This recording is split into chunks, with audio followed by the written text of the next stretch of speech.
রাম জন্মভূমি অযোধ্যা ধামের সকল কিছু দর্শন করুন এই ভিডিওতে। অযোধ্যা ভারতের উত্তরপ্রদেশে অবস্থিত এক প্রাচীন শহর। হাজার বছর ইতিহাস, ধর্মীয় বিশ্বাস এবং আধুনিক রাজনীতির এক জটিল মেলবন্ধন এই শহর। অযোধ্যা সনাতনী হিন্দুদের নিকট অত্যন্ত পবিত্র একটি শহর এবং প্রিয় তীর্থস্থান, কেননা মর্যাদা পুরুষোত্তম ভগবান শ্রী রামচন্দ্র এই অযোধ্যা ধামেই আবির্ভূত হয়েছেন। রামায়ণে খুব সুন্দরভাবে অযোধ্যার কথা বর্ণিত হয়েছে। জয় শ্রীরাম, হরে কৃষ্ণ। সুপ্রিয় ভক্তবৃন্দ, আমরা আজ চলে এসেছি ভগবান শ্রী রামচন্দ্রের আবির্ভাব স্থান অযোধ্যায়। ঘুরে ঘুরে অযোধ্যার সকল জনপ্রিয় মন্দির এবং গুরুত্বপূর্ণ স্থানসমূহ দর্শন করব, সেই সাথে আপনাদেরকেও দর্শন করাবো। ট্রেন কিংবা বাসে করে আপনারা খুব সহজেই ভারতের যেই কোনো প্রান্ত থেকে চলে আসতে পারবেন অযোধ্যায়। একটু আগে আপনারা যেই ট্রেনটি স্টেশনের উপর দিয়ে যেতে দেখলেন, এই স্টেশনের নাম রামঘাট। বেশিরভাগ তীর্থযাত্রী বা দর্শনার্থী তারা যদি ট্রেনে আসেন এখানেই নামেন, তারপর সেখান থেকে মূল সড়কে এসে চলে আসেন অযোধ্যার মূল নগরীতে। সুপ্রিয় ভক্তবৃন্দ, আমি আপনাদের সাথে রয়েছি সুখদা বলয় দাস। ভিডিওটি শুরু করলাম। আপনারা কে কোন জায়গা থেকে ভিডিওটি দেখছেন সেটি জানাতে ভুলবেন না। আমরা একটু একটু করে এগিয়ে চলেছি অযোধ্যার মূল কেন্দ্রস্থলের দিকে।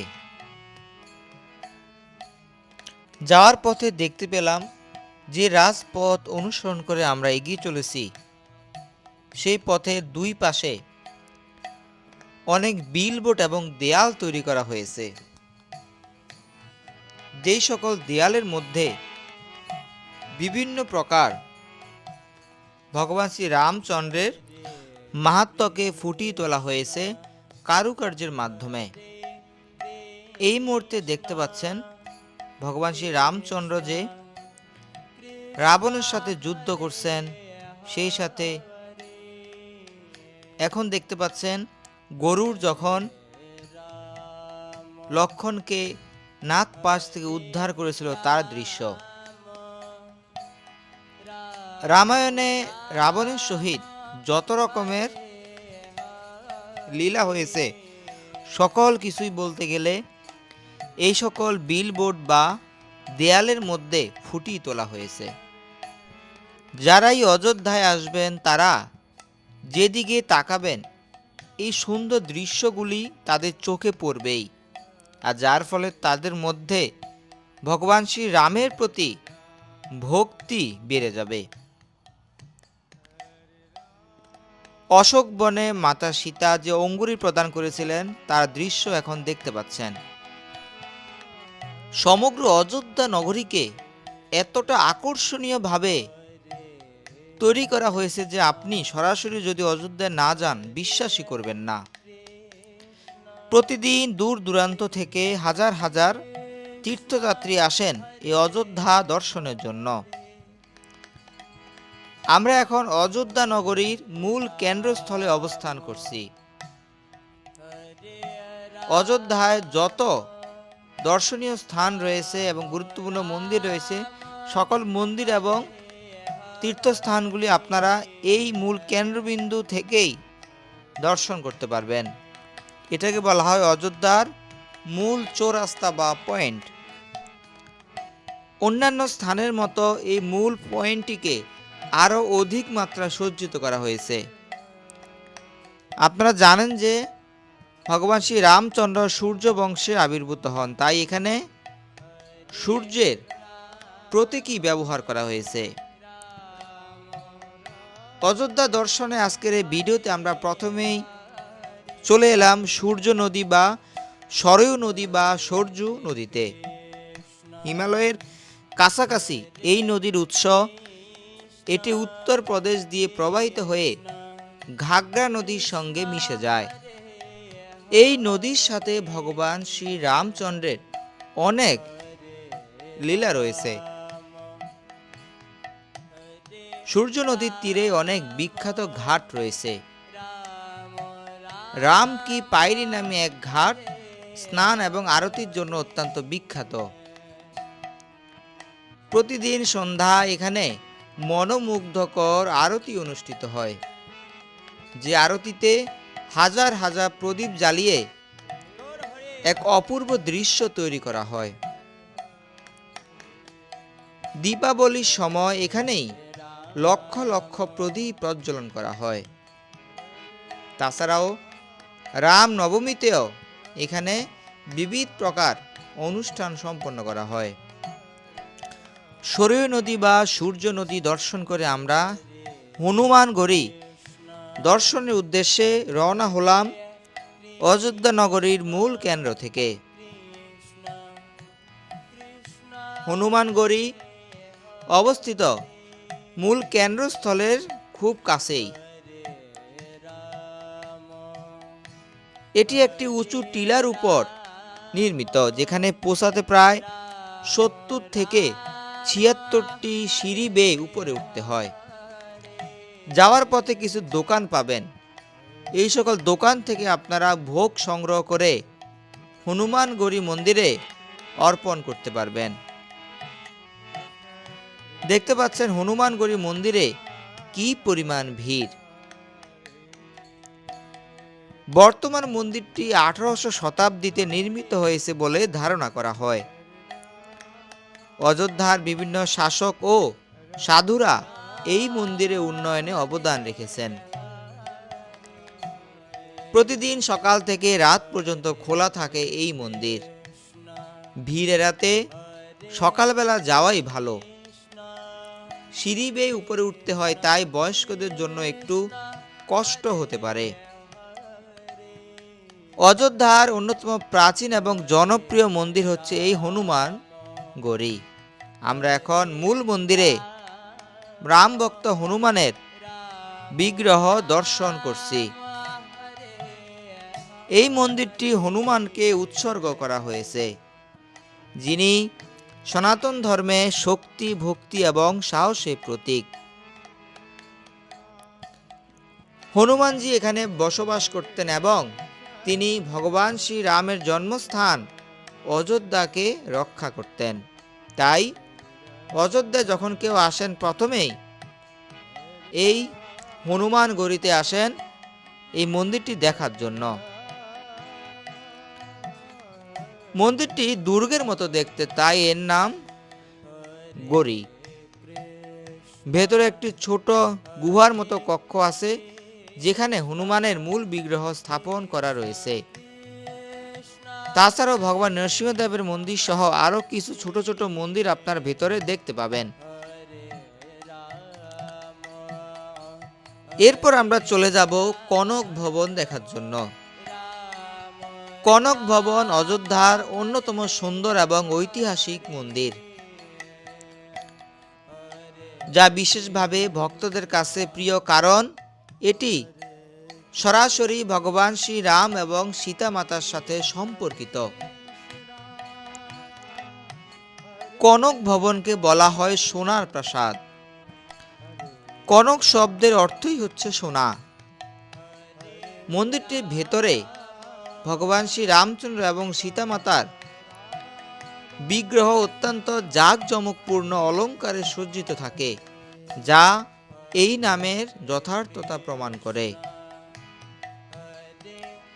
একটু একটু করে আমরা এগিয়ে চলেছি কনক ভবনের মূল মন্দিরের দিকে।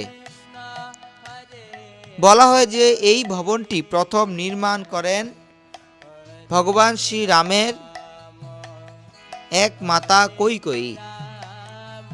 শ্রীরাম এবং সীতার বিয়ের পর মাতা কৈকেয়ী এই প্রাসাদটি ভগবান রামচন্দ্রকে উপহার দেন।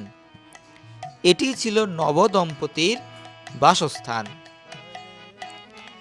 বর্তমান কাঠামোটি অবশ্য অনেক পরে 1891 সালে পুনর্নির্মাণ করেন রানী কিশোরী। এই মন্দিরের প্রধান আকর্ষণ হচ্ছে ভগবান শ্রী রামচন্দ্র এবং সীতা মাতার যুগল বিগ্রহ। সন্ধ্যায় আমরা এই মন্দিরে যাই, তাই তখন ভেতরে ভগবানকে ভোগ নিবেদন করা হয়েছিল। কিছুক্ষণ পরই শুরু হবে সন্ধ্যা আরতি।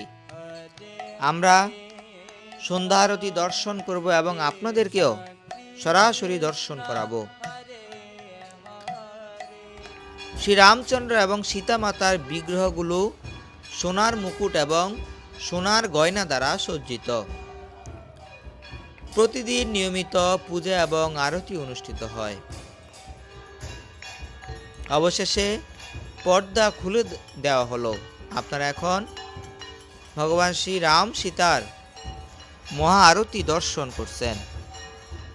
একসঙ্গে 3 জন পুরোহিত ভগবানকে আরতি নিবেদন করছেন। রাজস্থানী এবং উত্তর ভারতীয় শৈলীর মিশ্রণে, সেই সাথে সাদা পাথরের উপর সূক্ষ্ম খোদাই করে তৈরি করা হয়েছে কনক ভবন। সুপ্রিয় ভক্তবৃন্দ, আমরা কনক ভবন দর্শন শেষে এখন এগিয়ে চলেছি আমাদের হোটেল রুমের দিকে। আজ রাত আর কোনো মন্দির দর্শন করব না। বিশ্রাম শেষে পরদিন সকালবেলায় আমরা চলে যাব সবচেয়ে মূল আকর্ষণ রাম মন্দির দেখার জন্য। হোটেলে যাওয়ার পথে আপনাদের সাথে এখন অযোধ্যা রাত্রিকালীন খুব সুন্দর দৃশ্য আপনাদেরকে দর্শন করাচ্ছি। দেখতে পাচ্ছেন আলোয় আলোয় আলোকিত সমগ্র অযোধ্যা নগরী।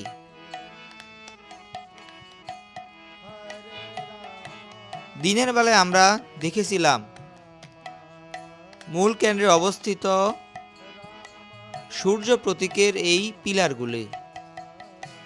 রাতের আলোতে এটি আরো সুন্দর লাগছে।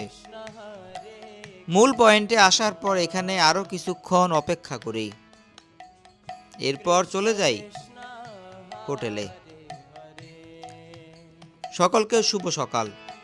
আমাদের আজকে গন্তব্য রাম মন্দির।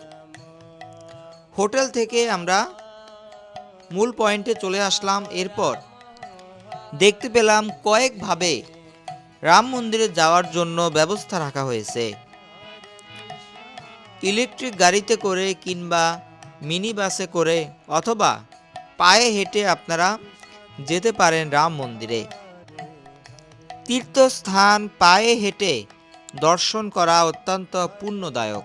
তাই আমরা ইলেকট্রিক গাড়ি কিংবা বাস ব্যবহার না করে পায়ে হেঁটে যাত্রা শুরু করলাম রাম মন্দির দর্শনের উদ্দেশ্যে।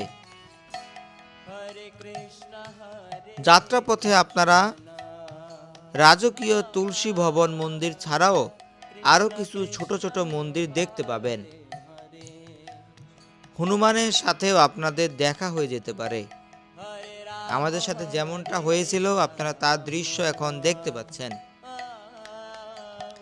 হনুমান ভগবান শ্রী রামচন্দ্রের অত্যন্ত প্রিয় ভক্ত, যিনি তার বক্ষ ভেদ করে দেখিয়েছিলেন ভগবান শ্রী রামচন্দ্রকে। প্রভু শ্রী রামের আবির্ভাব স্থান অযোধ্যা নগরীর সবচেয়ে জনপ্রিয় দর্শনীয় স্থান হচ্ছে রাম মন্দির। এই মন্দিরটি নির্মাণ কাজ শুরু হয় 2020 সালে। নাগারা স্থাপত্য শৈলীর আদলে তৈরি করা হয় এই মন্দির। পায়ে হেঁটে প্রায় 15 থেকে 20 মিনিট লাগবে রাম মন্দিরে পৌঁছাতে। আমরা হরিনাম করতে করতে এগিয়ে চলেছি রাম মন্দিরের দিকে। আমাদের সাথে আরো অনেক তীর্থযাত্রী রয়েছেন, যারা একসঙ্গে ছুটে চলেছেন প্রভু শ্রী রামচন্দ্রের মন্দির দর্শনের জন্য। এই মুহূর্তে আমরা ভগবান শ্রী রাম জন্মভূমি তীর্থক্ষেত্র বা শ্রী রাম মন্দিরের মূল গেটের খুব কাছাকাছি অবস্থান করছি। রাস্তা পার হয়ে আমরা চলে যাব এখন ওপারে। এরপর নির্দেশনা অনুযায়ী মন্দিরের ভেতরে প্রবেশ করতে চেষ্টা করব। এই মুহূর্তে আমরা মূল গেটে অবস্থান করছি। আমাদের অনেক সঙ্গী তারা পিছনে ছিলেন, এজন্য তাদের জন্য কিছুক্ষণ অপেক্ষা করি, একসঙ্গে মন্দিরে যেন আমরা প্রবেশ করতে পারি। চারপাশটা আপনাদেরকে এখন ঘুরিয়ে দর্শন করাচ্ছি। একদিকে কীর্তন চলছে, অন্যদিকে ভক্তরা হাতে তালি দিয়ে কীর্তন করছেন, নৃত্য করছেন। একটু একটু করে এগিয়ে চলেছি এখন মন্দিরের দিকে। মন্দির কর্তৃপক্ষ খুব সুন্দর ব্যবস্থা করে রেখেছেন, যাতে করে সিরিয়াল অনুসরণ করে খুব সহজে যেন ভক্তরা মন্দিরের মূল দ্বার অবধি পৌঁছাতে পারেন। 2020 সালে এই মন্দিরটি নির্মিত হলেও উদ্বোধন করা হয় 2024 সালে জানুয়ারিতে, এবং সেই উদ্বোধনী অনুষ্ঠানে থাকেন ভারতের মাননীয় প্রধানমন্ত্রী নরেন্দ্র মোদী। আমরা এই মুহূর্তে রাম মন্দিরের মূল চত্বরে অবস্থান করছি। মন্দিরের ভেতরে প্রবেশ করে জানতে পারলাম মোবাইল কিংবা কোনো ইলেকট্রনিক সামগ্রী নিয়ে ভেতরে প্রবেশ করা যাবে না, এবং সাথে যে সকল ব্যাগ রয়েছে সেই সকল ব্যাগও ভিতরে নেওয়া যাবে না। মন্দির কর্তৃপক্ষ বিভিন্ন কাউন্টারের ব্যবস্থা করেছেন, যে কাউন্টারগুলোতে ব্যাগ সহ বিভিন্ন ইলেকট্রনিক সামগ্রী, জুতা জমা রাখা যায়। মূল চত্বর থেকে যতটুকু সম্ভব মন্দিরের বিভিন্ন অবকাঠামো আপনাদেরকে এখন দর্শন করাতে চেষ্টা করছি। এই মন্দিরের প্রধান বৈশিষ্ট্য হচ্ছে 3 তলা বিশিষ্ট বিশাল কাঠামো, যার উচ্চতা প্রায় 160 ফুট। এই রাম মন্দিরটির বিশেষত্ব হচ্ছে এখানে লোহার কোনো ব্যবহার নেই, সম্পূর্ণ পাথর দ্বারা তৈরি করা হয়েছে এই মন্দির। মন্দিরের মাঝখানে যে চত্বরটি রয়েছে সেই চত্বরটি অত্যন্ত বিস্তৃত এরিয়া জুড়ে অবস্থিত, যাতে করে দর্শনার্থীরা এখানে সুন্দরভাবে অবস্থান করতে পারেন। মন্দিরের প্রাচীর আপনারা দেখতে পাচ্ছেন। সুপ্রিয় ভক্তবৃন্দ, আশা করি এই ভিডিওটি আপনাদের ভালো লেগেছে। কেমন লেগেছে ভিডিওটি জানাবেন, এবং কে কোন জায়গা থেকে ভিডিওটি দেখছেন সেটিও জানাবেন। মন্দির দর্শন শেষে ফিরে যাওয়ার সময় আমরা বিশাল একটি ধূপকাঠি বা আগরবাতি দেখতে পেলাম। আপনারাও সেই দৃশ্য এখন দেখতে পাচ্ছেন। সকলে ভালো থাকুন, সুস্থ থাকুন।